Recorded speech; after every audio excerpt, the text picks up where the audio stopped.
बात करें सप्लीमेंट की, तो देखिए अगर आप बिगिनर हैं और आपने जिम ज्वाइन किया है, तो देखिए पहले सप्लीमेंट की बात करते हैं तो पहले ये देखना जरूरी है कि आपने, जैसे आप बिगिनर हो, आपने जिम स्टार्ट किया नया नया, तो हमको ज्यादा सप्लीमेंट पे फोकस नहीं करना है। हमको फोकस जो करना है वो अपनी डाइट पे फोकस करना है। देखिए सप्लीमेंट क्या है, उसको अगर हिंदी में मैं अगर बोलना चाहूँ तो उसको खाद्य पूरक कहते हैं।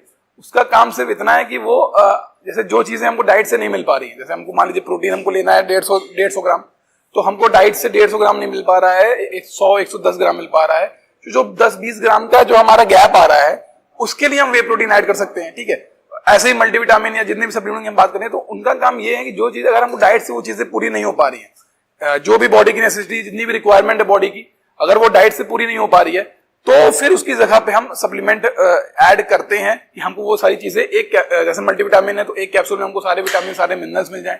ठीक है, ओमेगा हमको, जैसे जो लोग नॉन वेजिटेरियन है वो तो उनको तो चलिए फिश वगैरह में और उसमें आपका फिश में और आपका चिकन वगैरह में, मीट वगैरह में मिल जाता है ओमेगा। लेकिन जो वेजिटेरियन नहीं खाते हैं चिकन वगैरह या अंडे वगैरह, तो उनके लिए ये है कि उनके लिए ओमेगा 3 पूरा करने के लिए उनको ओमेगा 3 की जरूरत पड़ सकती है कि हाँ वो एक सप्लीमेंट ऐड कर सकते हैं ओमेगा 3। तो आज हम ये बात करेंगे कि जरूरत है कि नहीं है, और जरूरत है तो कितनी जरूरत है। तो पहला तो ये है कि आप अगर जिम जा रहे हो और आपने स्टार्ट किया है, तो हमको ये नहीं फोकस करना है कि हम ये खरीद ले, प्रोटीन खरीद ले, ये खरीद ले, वो खरीद ले, दूसरों को देख के कि दूसरा इतना यूज कर रहा है तो हम भी वो यूज करेंगे तो उससे हमारी बॉडी बन जाएगी। नहीं, देखिए वो यूज कर रहा है तो वो कब से जिम कर रहा है, उन्होंने क्या क्या उनको बॉडी की नेसेसिटी है उनको पता है, तो वो यूज करें। किसी को देख के हमको अपना सप्लीमेंट स्टैक लेने की जरूरत नहीं है, पहली चीज। दूसरा चीज ये है कि आप अगर डाइट से हमको अगर सारी चीजें मिल जा रही, क्योंकि डाइट का रिप्लेसमेंट कभी भी हमारा सप्लीमेंट नहीं कर सकता। ठीक है, डाइट सबसे इंपॉर्टेंट है। अगर उसके बाद आपका बजट अलाउ कर रहा है तो आप क्रेटीन ऐड कर सकते हो, वे प्रोटीन ऐड कर सकते हो। अगर आप पतले हैं और गेनिंग के लिए आए हैं तो आप एक अच्छा सुपर मास, एक आप गेनर ऐड कर सकते हो, इससे आपकी कैलोरी अच्छी खासी आपको कैलोरी मिल जाए और आपका वेट गेन हो। और आप अगर फैट लॉस के लिए आए हो तो आप नॉर्मल डाइट, अच्छी डाइट लेके और थोड़ा सा प्रोटीन हाई रख के, कार्बोहाइड्रेट थोड़ा कम करके, ठीक है, फैट मॉडरेट रख के आप अच्छा एक ट्रांसफॉर्म कर सकते हो बिना ज्यादा कोई सप्लीमेंट ऐड किए हुए।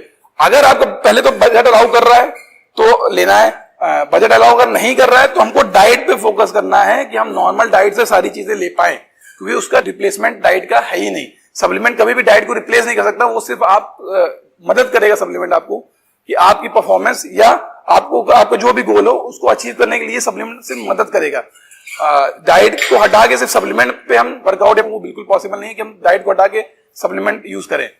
दूसरी चीज, तो अगर आपका पॉकेट अलाउ कर रहा है तो पहला सप्लीमेंट जो मैं बताना चाहूंगा वो क्रेटीन, बहुत सस्ता और बहुत ही अच्छा सप्लीमेंट है।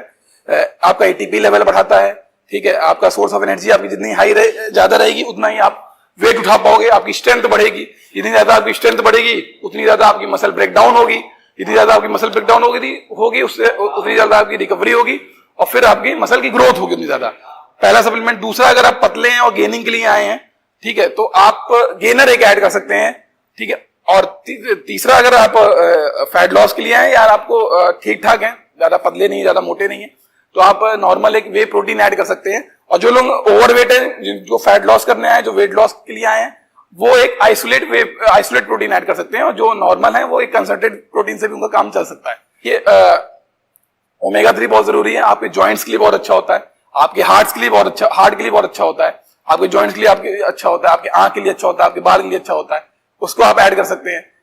चौथा सप्लीमेंट अगर मैं बताना चाहूँ तो आप एक मल्टीविटामिन ऐड कर सकते हैं, क्योंकि सारे विटामिन, सारे मिनरल्स हमको डाइट से नहीं मिल पाते हैं, जिसके कारण अगर आप कहीं ना कहीं विटामिन मिनरल्स पे ध्यान नहीं देते। हम लोग प्रोटीन, कार्ब और फैट पे तो ध्यान देते हैं, लेकिन जो हमारे माइक्रो न्यूट्रिएंट्स होते हैं, जो हमारे विटामिन होते हैं, विटामिन ए, बी, सी, और जो हमारे मिनरल्स होते हैं आपके जिंक, मैग्नीशियम, उस पर हम लोग ध्यान नहीं देते। तो उसके लिए एक मल्टीविटामिन, एक अच्छी कंपनी का वो ऐड कर सकते हैं। ये तब है जब आपका बजट अलाउ कर रहा है। स्टार्टिंग सिर्फ अगर आपका कम बजट है तो आप 2 सप्लीमेंट, पहला क्रेटीन, दूसरा अगर आप पतले हो तो गेनर, और ठीक ठाक है आप न ज्यादा मोटे हैं न ज्यादा पतले हैं तो आप एक वे प्रोटीन ऐड कर सकते हैं, बस। इसके अलावा कोई भी टाइप का सप्लीमेंट ऐड करने की जरूरत नहीं है। डाइट को हम सुधारेंगे, डाइट हम अच्छी करेंगे तो हमारा जो रिजल्ट है, जो हमारा गोल है, वो हमको धीरे धीरे अचीव हम करेंगे। चाहे वो फैट लॉस हो, चाहे वो वेट लॉस हो, चाहे वो मसल गेन हो, चाहे वो वेट गेन हो, चाहे वो कोई भी हो, तो वो हम डाइट जब तक अपनी हम सही नहीं करेंगे तब तक हम कभी भी अपना गोल अचीव नहीं कर सकते, सप्लीमेंट कभी भी डाइट को रिप्लेस नहीं करेगा, ये बार बार मैं बोलूंगा। 2 सप्लीमेंट मैंने बताए हैं, एक क्रिएटिन, दूसरा आपका वे प्रोटीन। अगर आप बिगिनर हो तो ये डाइट सेट्स ये बहुत है, इससे ज्यादा हमको खर्चा करने की जरूरत नहीं है। बाकी अगर आप खर्चा कर सकते हो तो 2-4 सप्लीमेंट और ऐड सकते हैं, भले उसकी जरूरत नहीं है। स्टार्टिंग में तो अभी हमको कुछ नहीं लेना है, 10-15 दिन 20 दिन तो हमको कोई भी सप्लीमेंट नहीं लेना, ना गेनर ना क्रिएटिन।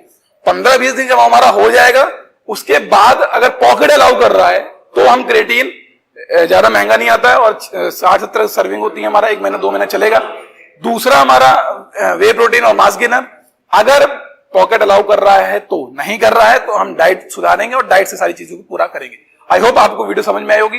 बिगिनर को समझ में आएगी, जो उनको कंफ्यूजन रहता है कि क्या क्या लें क्या ना लें।